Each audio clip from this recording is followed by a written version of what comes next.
यांचा पहिला कुरुठा इंद्रिये, येथून प्रकृती कर्माते दिये, आधी निर्दळून घाली तिये सर्वथैव.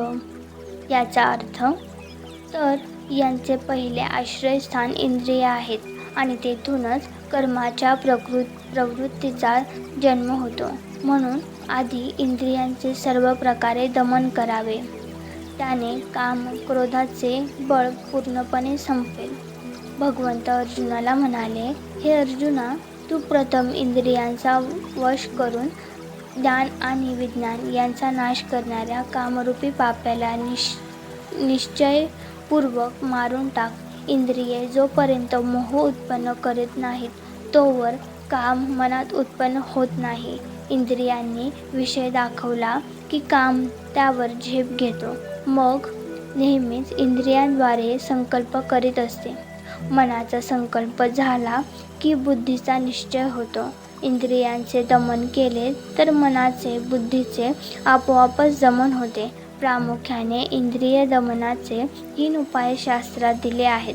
एक म्हणजे सर्व कर्ता ईश्वरच आहे असे मानणे, दुसरे म्हणजे भक्तीने ईश्वराच्या सगुण किंवा निर्गुण रूपात तादात्म्य होणे आणि तिसरे म्हणजे सतत नामस्मरण करणे.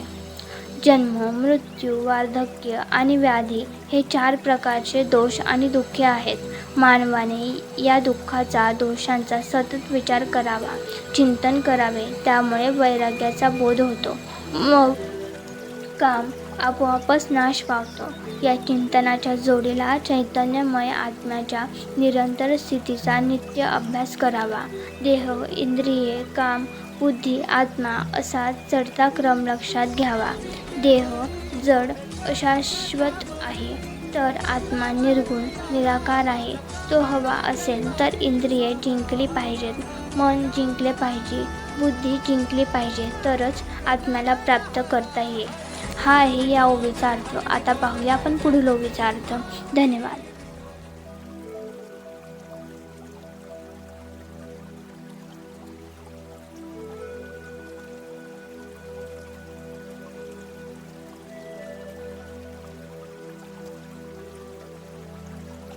जे न संगेची पितया वासुदेवासी, जे न संगेची माता देवकीसी, जे न संगेची बंधू बळीभद्रासी, जे गूढ अर्जुनाशी बोलत.